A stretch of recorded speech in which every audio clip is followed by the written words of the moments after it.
各位观众朋友，大家好，欢迎收看3月16日 AM 新闻，我是嘉豪。今日发生什么大事代，头先就来报连载。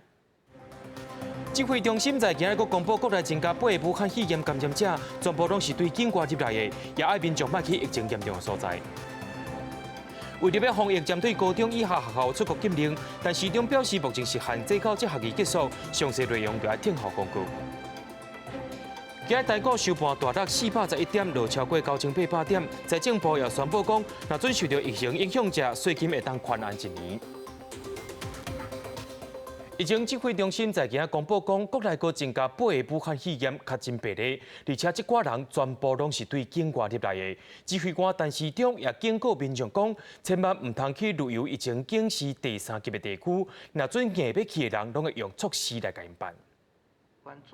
国内阁新增加8个武汉肺炎确诊病例，全部拢是境外移入，确诊人数阁创高一天上悬。那个地方整个在民众的习惯然后防疫作为上面显然是没有像亚洲我们这么严密严谨所以可能人与人的接触，那他们也都没有习惯戴口罩等等的那这样的一个造成的广泛的一个传播。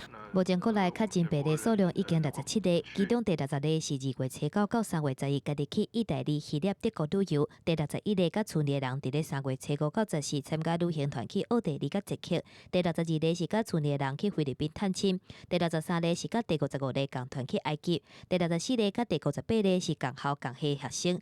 若是第65例到第67例是甲第56例共款参加同一个土耳其旅行团。面对境外移入的个案愈来愈多，指挥中心嘛设3项措施，若是非必要性去第3级警示地区转来国内确诊的人，除了紧急领隔离补偿，唔来甲名公布出来，而且佫会收其他相关费用。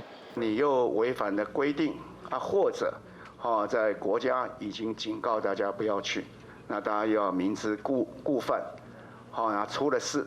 要自己负全责。对于外籍人士从第3级这样的区域来到的，那我们要求要自负必须的费用。外籍人士短期来的了那当然有一些必要的，我们个案会有个案的处理的方式。 就伫咧全世界确诊病例数量一直增加的时阵，指挥中心嘛决定，从17半暝12点开始，包括东欧13国、中东15国甲一个地区，北非5国甲中亚9国，提悬旅游疫情到第3级的警告。台湾人应该避免去当地进行所有非必要性的旅游。记者综合报道。 在今日台湾所增加8个病例内面，也有出现高中生咯，因为因全部拢是对境外入来的学校的部分，若准限制高中以下的学校出国，也要指挥官陈时中也表示讲，目前行政院的规划是要限制到这个学期结束，详细内容就要听候公告。 中央流行疫情指挥中心15宣布，北部一名高中生出国旅游，登来台湾了后确诊，第4班级停课，爱各县市校方提高警觉，尤其北北基生活环境密。新北市长侯友宜表示，学校拢提高警觉，已经要求高中以下师生6月底进行禁止出国。6月底开学这段时间，师生原则上都不准出国。那除了有例外，例外一定要签缝来核定。 才可以。面对新北市开出第一枪，台北市府表示，7月14之前，师生原则上未当出国，确实有必要，爱先向教育局报准。基隆市也对咧做，桃园市府强调，8月底之前，师生一律暂停出国，确实爱出国，依照中央疫情指挥中心的规定，报备许可。你要出国可以，但是就是你要跟学校说明。 好，跟教育局通知你要去哪里做什么，这个是我们希望至少要在台北市的学校可以做到。8月之前出国计划都要取消，那避免在这个国外旅游或者是参访的时候受到感染。学校都是从严审核，没有特殊理由，没有影响到学生升学权益的话，原则上都是暂缓。 台中市强调7月15之前请假出国爱严格审核。台南市强调原本就要求疫情期间师生避免出国，也甲高雄市同款，拢劝导师生确实无必要唔通出国。我们刚才也跟那个行政院都做多方的一个讨论，那院里也决定，就是说就是高中以下的师生停止出国。 好，那到本学期的上课日为止，有相关的一个规定。好，那我们会跟教育部就实施的一个细节跟教育部来谈。不过，律师出现台北市副市长黄珊珊认为，根据传染病防治法，除非中央有明文禁令甚至开发，若无证明有牵涉自由，目前台北市府仍然进行劝导。记者综合报道。美国联准会无张甜宣布降利息4码，严重影响到美国机会。台股在今仔日是开价走低，最后收盘是大盘411点，也落超过9800点。财政部也宣布讲，若准受到疫情影响者，今年的税金会当搁再宽限1年。武汉肺炎疫情冲击全球股市，美国联准会15宣布降息0.5%，美国机会大落，美国期指落到5%半停。因为央长期制，亚太股市全面也大落，16大股盘面拢起顺顺。投资人原本希望股市能起起来，结果大失望，杀破9800点以下。16大股加权收盘指数是9717.77点，落411点，成交值大票2093亿7900万块。八大类股全面大落，而国安基金到底什么时阵要进场，也引起投资人的关心加注意。国安基金呢？随时注意密切注意这个市场的动态，那么有必要时就召开临时的这个所谓的管理委员会。苏建英讲，国安基金入场有条件，必须透过国安基金委员会开会决议，即阵也未了开。不过依照过去经验，国安基金若是入场，1-2礼拜了后盘势就停下。顶礼拜开始，美国形势呈现大幅波动。美国三大指数拢是大落，13道琼工业指数大落2352点，是1987年50礼拜以来上重大幅。你也拖累台股13开盘半破万点，台湾加权指数近一礼拜落了10.54%。针对疫情影响经济，财政部发布行政命令，针对受疫情影响的今年缴税应提出延期1年，然后经济压力延期了后，应搁分36期缴。所以我们目前采取的措施就是延缓分期缴税，对受到影响的延缓缴税最长可以延长到1年，那分期缴税最长可以达到36个月。台电董事长旧的贷款会不会展延？展延多久？是半年还1年？现在初步讲的就是半年。进前立法院真紧通过纾困特别条例，针对有受影响的企业，还公股银行也提供既有贷款点延才做法。记者综合报道。接下来，咱来关心美国疫情。美国目前已经有49个州出现病例了，全国已经要挖3000人受到感染，上无有60人死亡。在美国军南顶头也有人受到感染，在纽约市也紧急宣布停课。另外，美国联准会第15宣布调降基准利率，这也是联准会第2礼拜内调降2摆利息。美国武汉肺炎疫情继续跌拖，累计病例数量超过3000例，死亡上少60人。纽约市长白书豪宣布公立学校暂时停课。We will make a first attempt to restart our schools on Monday, April 20th, but I have to be honest that we're dealing with a lot of unknowns and a lot of challenges, and we understand how difficult it will be to achieve that goal. 川普政府为着控制疫情，宣布禁止欧洲旅客入境。今年从10月开始，真侪人赶伫咧今年开始进前入境，意思全美国大机场出现真侪人接受医疗检测排队的人是长落落。They just took your temperature and let you go through. Because I connected from India. 为着应疫情对经济冲击，美国联准会15宣布调降基准利率4码，降到0%至0.25%的目标区间。这是联准会伫咧无到2礼拜以来第2届降息。Today, the Federal Reserve took a number of actions to support American families and business and the economy overall, and to promote the flow of credit as we weather disruptions caused by the coronavirus. 疫情伫咧全世界大流行，美国疾病管制甲预防中心 CDC 发出建议，取消50人以上的聚会，或者是甲活动延到8礼拜以后，预防疫情继续拖。Americans should be prepared that they're going to have to hunker down significantly more than we as a country are doing. You don't have to buy so much. Take it easy. Just relax. People are going in and they're buying more. 疫情引起大家惊吓，美国各大超市的罐头甲卫生纸等等的民生用品，去互大家拼了了。美国总统川普伫咧白宫记者会爱大家放轻松，强调商店拢伫咧调度物资来满足大家的需求，民众无需要囤货。记者综合报道。咱的镜头看对欧洲去，欧洲的疫情是愈来愈严重，各国也要出手防治疫情。法国对15开始要求店家拢爱关起来，英国是限制民众集会。另外，病例快速增加的西班牙第15也宣布进入紧急状态。德国第16也限制5个国家的边境出入。伫咧台中的阿弟饭店宣布要收起来了后，台北的阿都丽弟饭店也表讲，对4月初开始要求公司的员工逐个月上无爱放6天的无薪假，而且是连续放3个月。旅馆同业公司表示讲，受到疫情的影响，平去年来比，因的业绩是6倍到7倍成。武汉肺炎爆发以来，旅游饭店业影响上严重。3月初，台中阿弟大饭店宣布停止营业。无到1礼拜，丽地参多集团旗下台北阿都丽地饭店也传出为4月初一开始3个月，每个月放6天无薪假。他也要生存下去啊，不然他一直赔本，他老板也受不了，是不是？应该是政府应该要想办法来解决这些问题。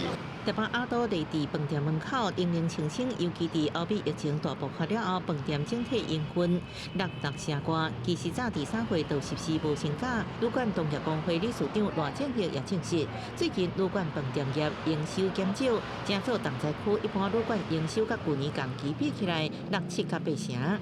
专门做接团客的大概掉了7、8成，那么国际观光旅馆大概掉了大概3成、4成左右。受疫情影响，不止台北市无薪假加速增加，劳动部公布全台14无薪假随业单位，到3月15为止，总共109间，比顶一期新增加68间，受影响人数3835人，新增加2173人，创10年新高。台北市劳动局表示，台北市14无薪假产业以旅游饭店业占上多。目前看起来是以旅行社跟住宿餐饮业这2个产业就已经是占了我们1半。台北市劳动局表示，因应疫情，头家14无薪假只需要提出减产具体事证，向地方劳动局提出申报。如今阿都丽地饭店放无薪假，伫饭店业景气无好之下，恐惊也阁有饭店业无薪假的风暴。记者综合报道。伫咧台北市有旅馆打算要对4月开始向劳动局申请无薪假，不过有业者说讲，若准照规矩去申请的，电脑爱放劳检。劳动局表示，企业放无薪假也爱互员工基本的工资，也爱有劳健保。劳检是必要的，袂挑工去刁难业者。伫台北市老街所在开4间分馆的旅店，原本专做港澳日韩新加坡等自由行观光客生理，毋过受到疫情冲击，生理冷清。双人房一暗为2700块，台价1400块，住房率也是无到2成，互业者是叫苦连天。甚至平日2人房房价都低于1000块，这种连付房租都不够，不要说付薪水。光是租金大概就是多少？租金大概都要300多万。业者打算为4月开始协调员工1个月加放5天的无薪假，不过业者伫咧上网络查询申请流程，发现向劳动局申请协议，将来会被列为劳动检查的对象。那我觉得这个有一点变相在威胁，希望业者不要放无薪假。那所以他是要逼业者直接裁员，还是直接店收掉？我实在是有点搞不懂。业者讲，申请无薪假至少比做欠员工较好，因为因也是照法令每个月付上加基本工资23800，确实要比劳检3人加申请嘞。但是我们不是叫做加强劳检，我们只是在程序当中进行合法的这个动作，总是不能让他们这样子暗度陈仓，或者是偷鸡摸狗。纵使是在防疫的期间呢，劳工的权利也是不能被打折的。劳动局解释，向无薪假爱先经过劳资协调，14期间也爱照员工实际所定到劳健保，而且并调整劳工退休金提拨。劳检用意并是要故意刁难。有劳动法学者表示，无薪假毋是想要休就休，劳检并无过分，不过爱锁定伫无薪假的罪事项范围内，避免前期。记者综合报道。国内第54例武汉肺炎感染者是一位伫金融业外商公司员工。金管会甲健保局也发出紧急通知，要求每一间保险公司的董事长甲总经理，若准备出国，拢爱事先通报。尤其办公大楼先通过感染门，佮确认无发烧、消毒双手。国泰金控伫仁爱路办公大楼严密控管进出人员，也佮设专属的收包裹甲外送餐区，也发出通告，强烈无建议员工出国，主管保留不准假的权利。因为外传国内第54例确诊的病例，是伫台北市金融业外商员工，甲共大的朋友也伫金融圈服务。他们公司里面发生什么事情，我们不想过问了哈。可那个时候泰国跟日本并没有列入我们的3级的区域，好，所以用这样子来做，在网络上做这样的一个肉搜跟公布哈，我们认为不宜了哈。这名确诊个案所在外商公司伫尾暗发出声明，表示一名伫台北市协和办事处工作员工对新型冠状病毒测试阳性反应，目前接受医疗中。办事处已经清洁，到店员工会伫厝内底工作14天。这名确诊个案抑佫甲工业接触过，自行会计师事务所发出声明，证实旗下台北所有人甲确诊病例有接触，目前居家隔离中，在期检测阴性。其他工楼站内员工配合自主健康管理14天。金管会保险局要求保险公司爱控管员工出国行程。假如董事长跟总经理有需要做一些出国的话，也是请他们要事先通报主管机关。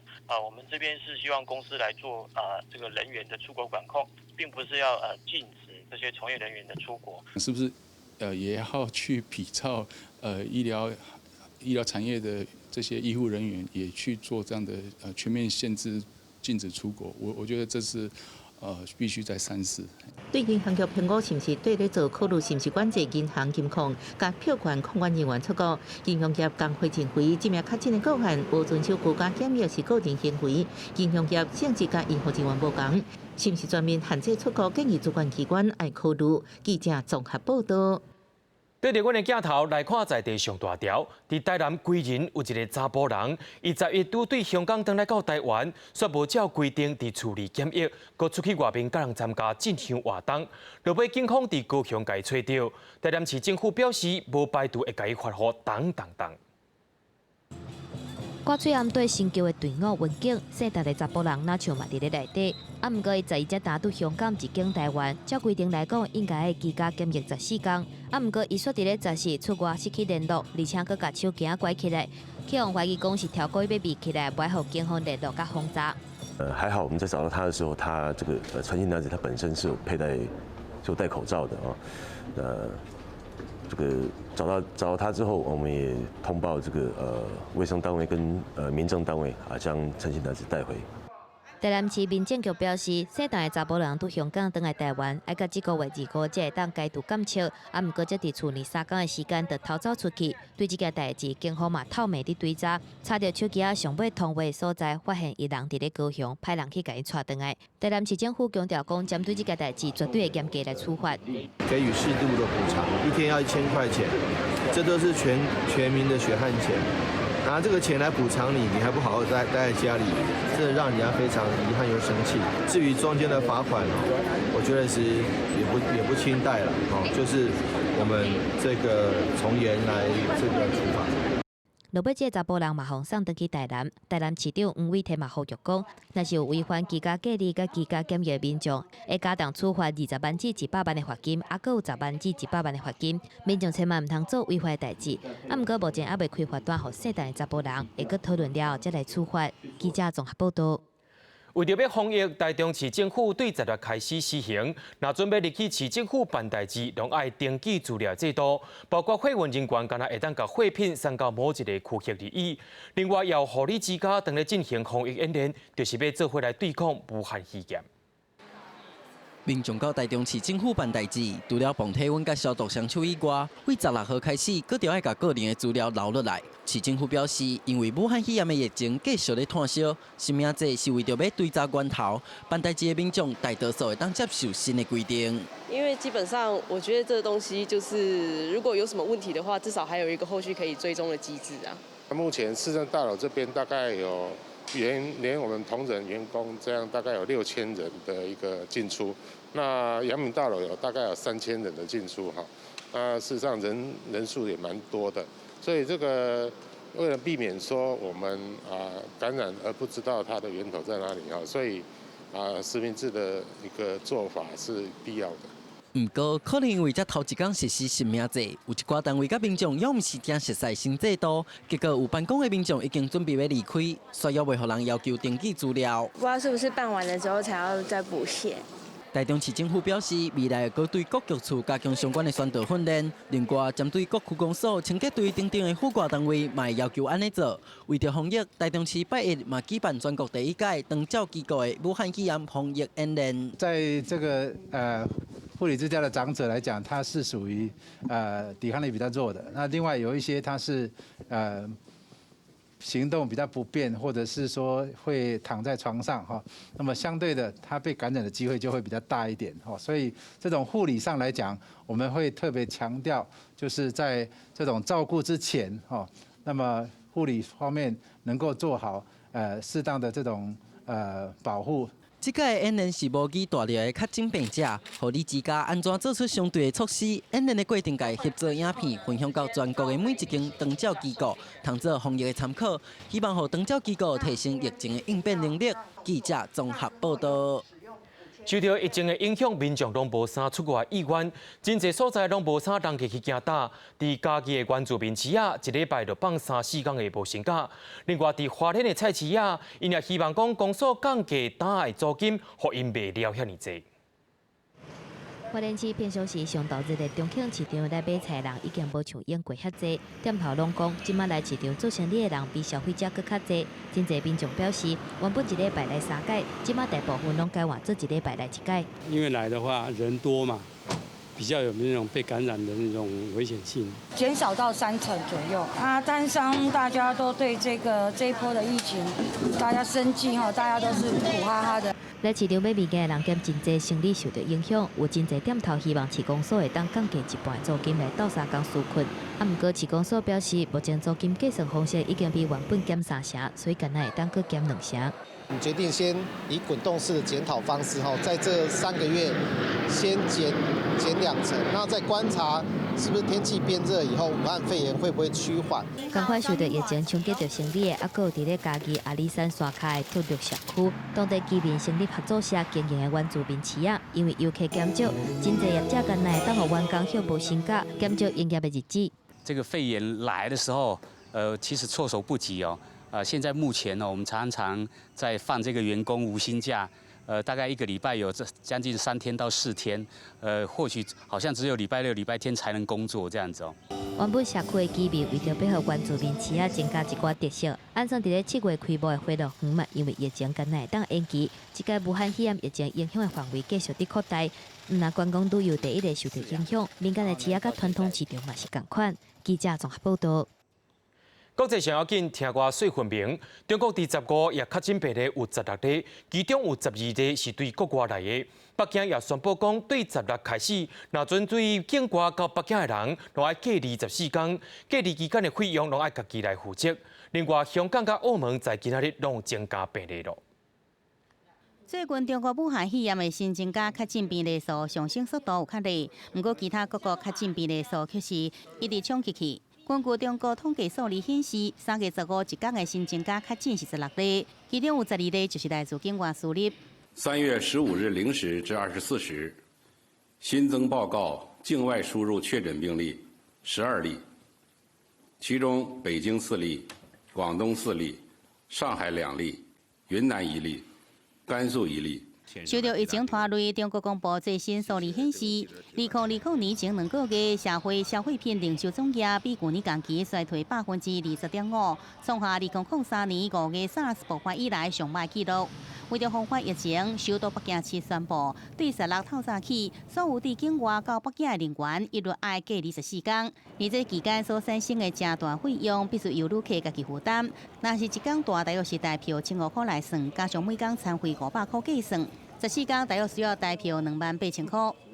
从3月16日0时起，所有境外进京人员均应转送至集中隔离点，进行14天的隔离观察，隔离人员的费用实施自理自费。香港方面，15新增加确诊病例内底，其中一个是8岁的司机，因为伊无开固定的路线，车站赶緊嚟消毒。而家咧就確診咗6宗個案啦，咁另外咧都有多2宗嘅初步陽性嘅個案嘅。澳門出現第11個新型冠狀病毒感染確診嘅個案，防範措施由防範內地輸入澳門呢，就已經呢就改變成為呢由外國國外輸入澳門㗎啦。澳門在連續39天無新增加確診病例了後，出現第11例確診病例。因為剛好大部分個案是境外輸入，唔能呼籲民眾減少出外旅遊，也預計未來個案無排除繼續增加的可能性。記者綜合報道。接下來，咱來關心日本甲韓國。韓國嘅官方表示，10日敢若增加74個病例，已經是連續2天無超過100人咯。另外，喺日本嘅部分是增加病例，最近一日攏無超過10人。也講到7大工業國嘅領袖按算喺10日暗時，要進行視訊高峰會，要做伙來想疫情嘅對策。講到伊朗，伊是目前全世界疫情第3嚴重國家，感染人數已經有超過14000人，也超過700人死亡。伊朗官方表示，目前已經有大約是1000萬人有體檢，大約有21萬人懷疑是病例。另外，以色列想要學台灣的防疫措施，不過真濟國家是使用封鎖國家的方式來對抗肺炎，咱也做伙來關心。伊朗塔斯尼莫通信社駐德黑蘭記者阿蘇拉尼在推特及時報道中，引用衛生部副部長雷西疫情說明，講該國已經有大約1000萬人接受檢查，21萬人出現至少一種武漢肺炎症狀。伊朗是即陣全球疫情第3嚴重國家，確診加死亡人數敢若比中國甲意大利較少1點仔。德黑蘭當局發動國家動員，也有疫情調查加歸路消毒，也強調無打算要封城。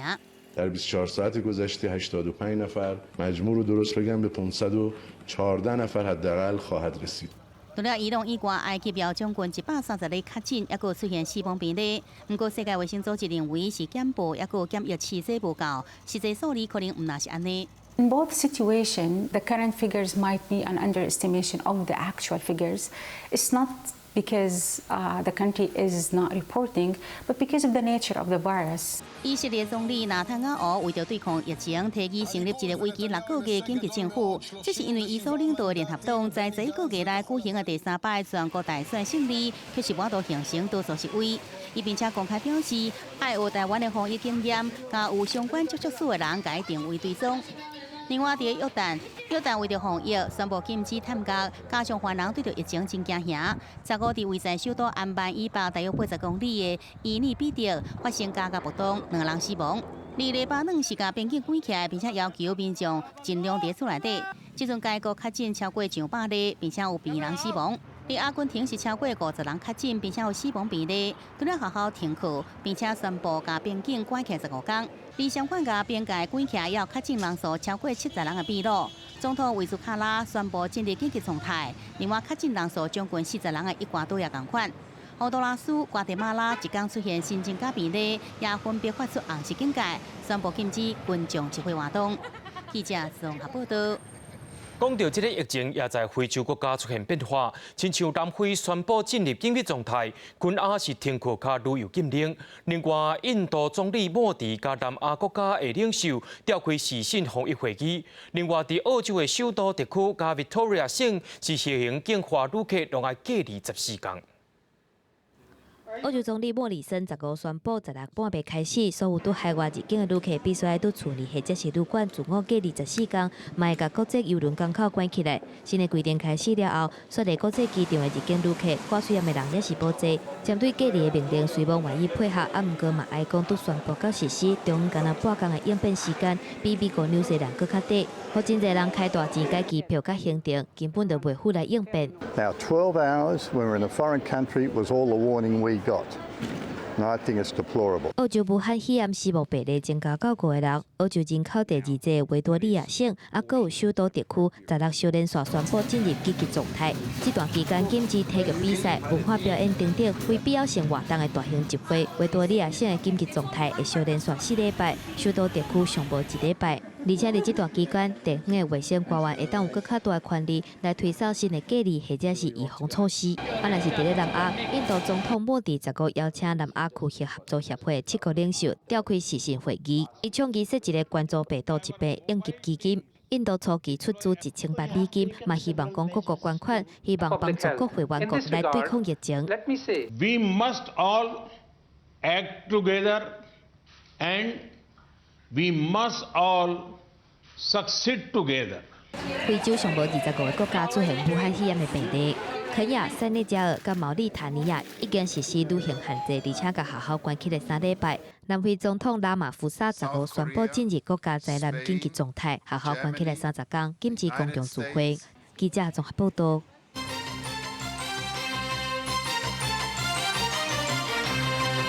总统蔡英文在今日去视察防护衫的制造公司，伊也强调讲台湾的防疫经验受到世界肯定。AIT 也特别发出声明讲，要甲台湾合作做回来开发疫苗，就连纽西兰加以色列都要学台湾的防疫模式。在世界，我们的这个也是台湾应该也是唯一的。是在台湾做吗？是在台湾做。因应武汉肺炎，政府不止成立翠安国家队，进到联防护隔离衫摇国家队。总统传闻，视察台湾制造公司，佮宣布国家队共同制造100万件防护衫，月底就用陆续交货，原料拢是国产品质比外国较好。台湾产业员工是啥物拢会晓。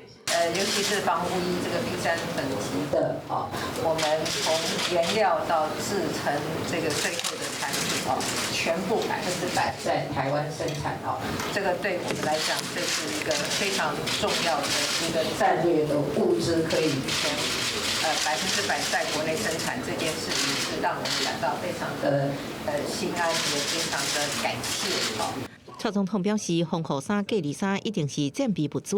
初步决定，政府机关、公立病院甲军事单位，望调向全部国产规划，互平常时长维持一定的需求量。另外，台湾这摆防疫表现也互外国人懊恼。AIT 特别发出声明，肯定台湾在管控武汉冠状病毒的成效，代表双方会努力合作研发有方向，甲相关药物未来也加强合作。我们总统府是表示支持的态度。那我们也乐见说，台美在过去的既有的深厚的友谊基础之上，然后各个面向都持续来深化合作。尤其呢是在现在这个武汉肺炎肆虐全球的时候呢。不止美国肯定，纽西兰、以色列拢讲要对台湾模式甲经验，比如公众集会指引，运用行动数据资料来对抗疫情。总统府表示感谢各国肯定，台湾也分享台湾的防疫经验，并且继续甲各国进行交流。记者综合报道。对顶礼拜四开始，经济部已经办2场企业座谈，再加下晡是举办第3场。不过，商业总会副理事长也烦恼讲，疫情若准无较好，可能会互饭店业者多规骗。武汉肺炎疫情爆发，加上国际油价大落，国内产业营运本来就无好，即阵搁较歹。经济部对顶礼拜四开始，陆续举行2场闭门座谈会议，分别邀请资通讯、ICT、民生化工业者参加。经济部长沈荣津亲身接见，了解业者面临的困境。下晡第3场座谈会是锁定受这波疫情影响更加大的来自服务业出席，其中回电业者讲，政府纾困有比金伤少，对产业帮助无大。损失3成起跳，甚至如果说到7、8月，这个疫情都没有办法解决的话，很多展都可能今年都没有办法办，那要移到明年，那今年就等于0。政府能够拿出来的钱还是很少了，我们也不是很寄望了，杯水车薪的，好像一个安慰剂这样。另外，商总副理事长柯书博士点出，即阵受疫情影响上大就是航空业加旅游业，算是旅宿业。伊讲不少业者向伊反映，大房都敢剩一成，若是疫情到4月底也无法度有效控制，恐惊这行业会关一堆起来。这600亿大概只能叫延命计划，它没有办法达到一个振兴的效果，所以这个延命计划要把它扩展为振兴计划的话，势必要加大它的力度跟它的广度。600亿，那这部分我们就赶快启动啊！如果再不足的话，各部会之间还有以缓济急。那如果真的再不足，那我们再来跟院里面反映。国内航空业更加传说，因为疫情爆发以来营收大减，现金周转出现问题。国际航空包括中华长荣、华信立营、台湾虎航甲新成立的星宇航空，拢计划向交通部申请专案贷款支付员工薪水。我们希望透过专案贷款来提供这6家航空公司所需的营运资金的需求。目前是以大家的营运成本的支出的25%来预估，总额度将近是300亿。受到疫情冲击，各大产业拢真需要帮助，只是经费无够。经济部长施明德讲，在18家金属机电业者座谈结束了后，会甲产业意见向行政院反映，要安怎补助甲纾困，需要进一步讨论。记者综合报道。台湾的旅游业受到疫情影响，观光局也办理导游培训课程，而且大节来进修的，阁补贴1点钟158块。虽然讲有9000人来报名，不过头一批名额无到200个。观光局表示，就要看到效果，才会决定讲敢要继续办落去。受到武汉肺炎疫情影响，观光业景气是真歹，带队的导游嘛趁无通食。主请的导游李新友表示，伫这度超过30档，这摆疫情的影响是唔捌看过的。不管是国内旅游，也是国外团，用袂拢促销。接完的导游无通出团，收入嘛降到无到5%。从来没有碰过像这一次影响这么大。那前面已经大陆人有自由行断掉了，结果呢，后面这个疫情那是全世界都断了。如果以1到10来讲，大概有9.5的影响。为着要协助产业纾困，交通部观光局头一遍开办导游的培训课程，唔但让导游在职进修，佮提供每人每个月上悬18000外块的补助。16号早第一批的课程开放报名，超过1000个导游抢台北、台中总共180个名额。观光导游协会的理事长柯冠斌指出，补助的课程少，想要上的人多，导游抢报名袂输咧抢喙暗。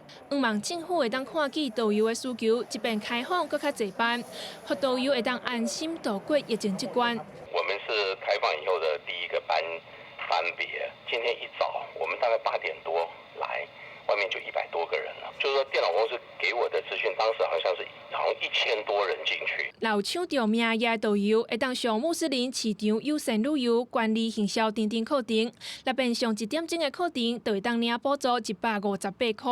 在职进修阁有淡薄仔生活补贴。不过符合上课资格导游超过1万人，未少导游拢反映抢袂到上课的名额。对此，交通部观光局表示，会评估开课的状况，公告生效来看是毋是继续来补助。记者尤怡珍、谢基文台北报道。武汉肺炎也影响到农业的产销，台北果菜批发市场因边境的交易计数，14这天也达到11块2。农委会主委陈吉仲伫透早也表示讲，会送去学校甲国军，也甲地方政府讨论种植问题，想办法来稳定计数。受疫情的影响，即马餐厅需要菜色的量有下降。不过，因为最近气候稳定，叶仔类的菜色成长了真好。分林生产的叶仔类菜色，平均10公斤只剩10外块。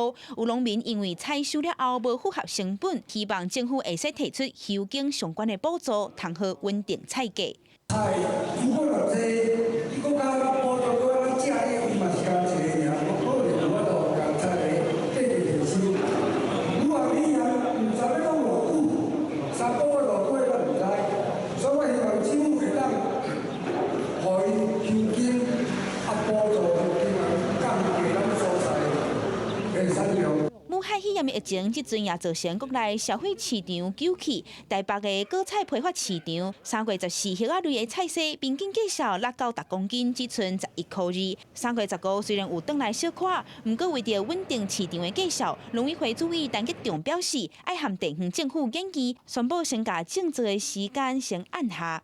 如果因为价格低迷到某一水准的话，那我们会请农民调整生产的这个状况，比如说休息1个月，或者是一段期间，来减少生产的供给。中央提出减少菜色量生产的措施，农民是希望政府会使实施疫情休耕这段时间的补助。伫咧两边也未有共识进程，农委会表示，后礼拜开始，中央会和地方做伙合作，加买一寡菜色，替全国的学校抑个国军加菜，也会管护慈善团体抑个中青食堂，希望会使减轻农民菜色滞销的压力。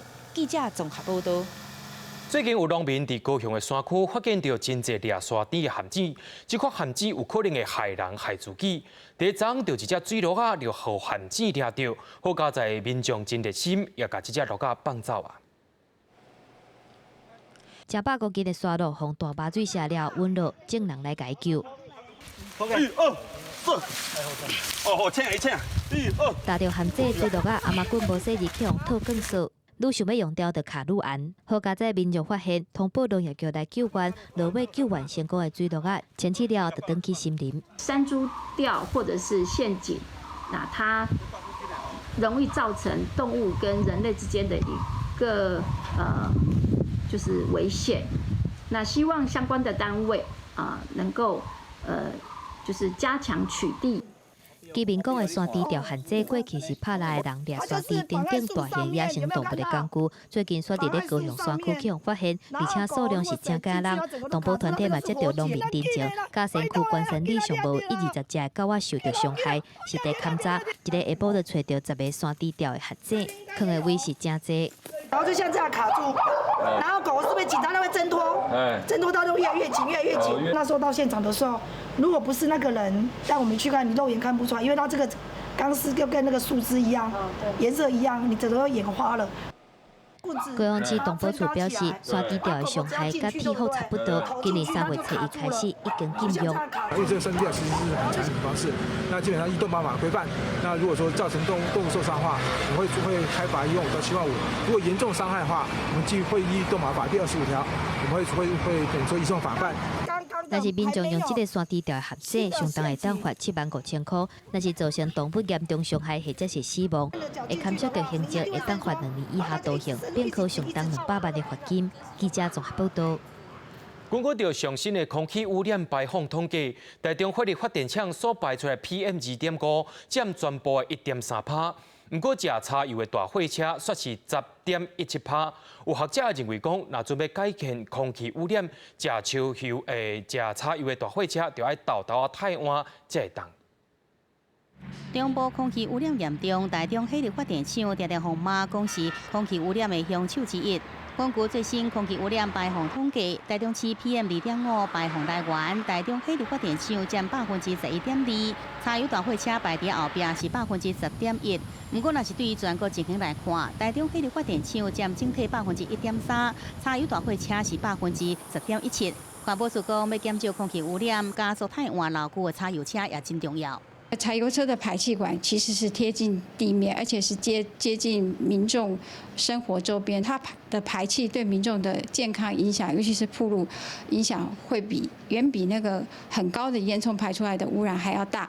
中兴大学环工系教授曾炳杰指出，1月初出现严重空气污染，当时台中火力发电厂已经减排70%，空气品质有还是无好。PM2.5来到每立方公尺41微克，其中14微克来自柴油汽车。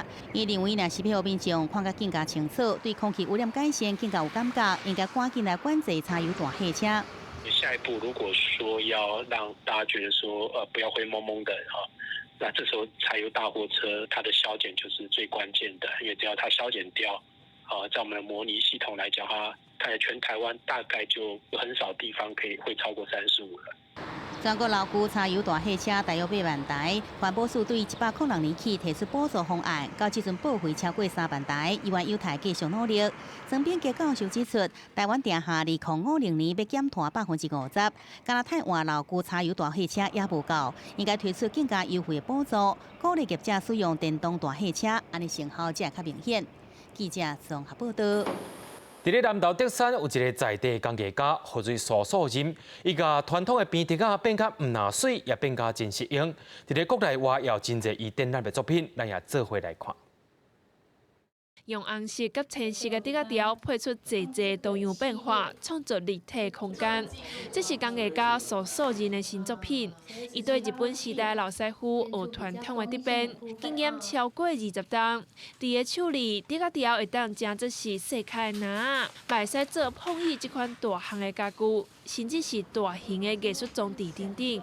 我是学传统的出身的，竹编其实你要堆叠很容易的，但是后来我是走比较减法工艺，我一直在退，我想要从空间里面去做一些这种繁琐的里面，我怎么样去找到很简洁的东西，呈现它的美感。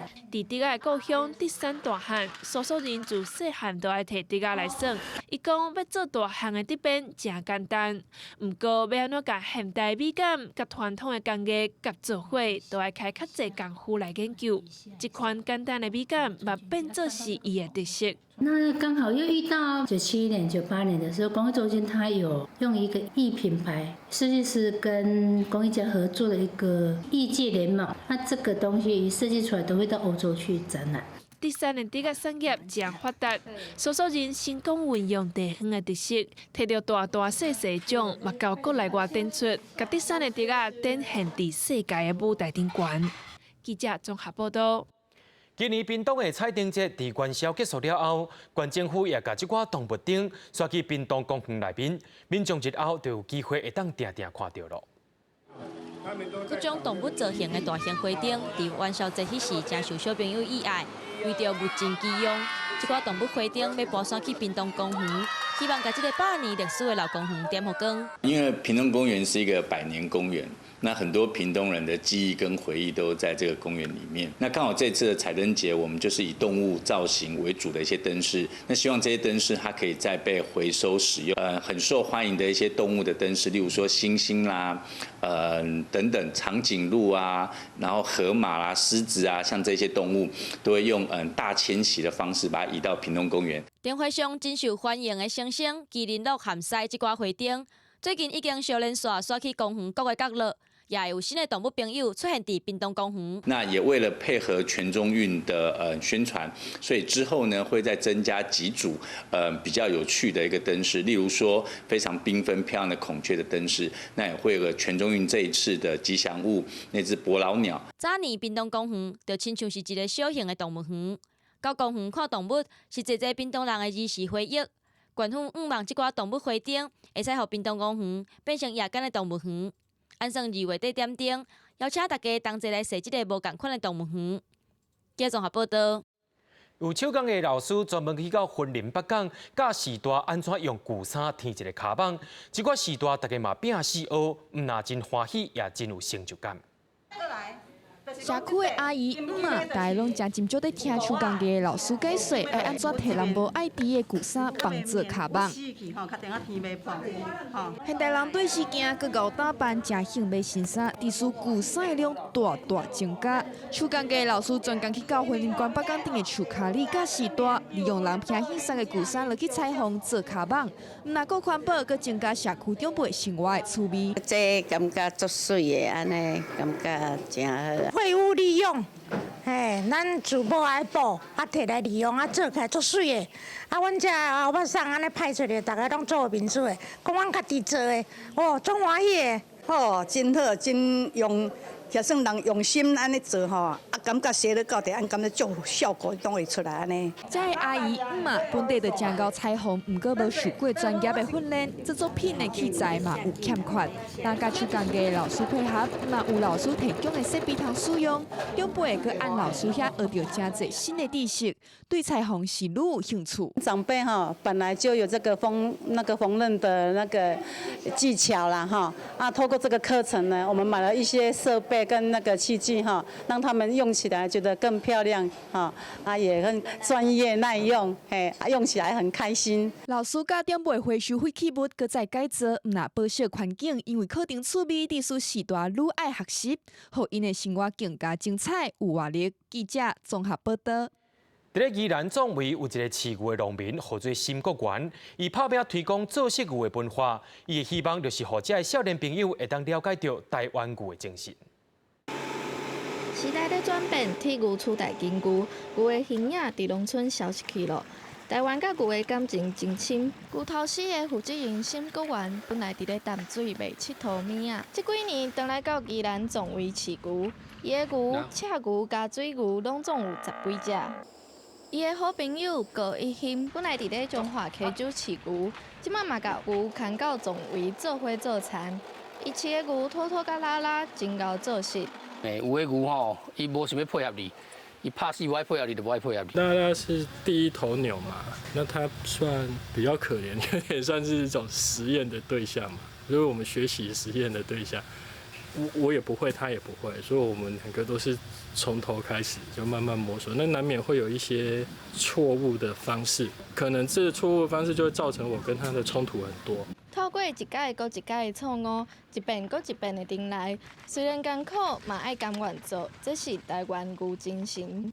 专门研究古今文化的区延辉老师讲，会当为清朝讲起。在汉人对中国来的时阵当然开发一定要有牛所以当初是是对中国引进牛啦。后来荷兰人来因对迄个印尼进迄个水牛伫高雄、台南伫遐放牛食草，迄阵叫做牛头狮。中心设立牛头狮的负责人沈国元讲，望保存金牛文化，让少年人会当认捌家己的土地。记者综合报道。明仔天气是好也是歹，做伙来看预报，恁就知。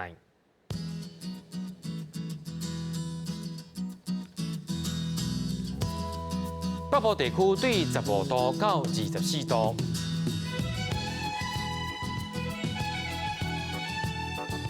中部地区对16度到26度，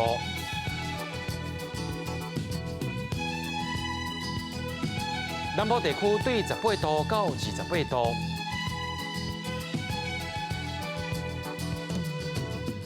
东部地区对14度到25度。咱来看外岛地区，对13度到23度。感谢您收看今日的下暗新闻，我是嘉豪，咱再会。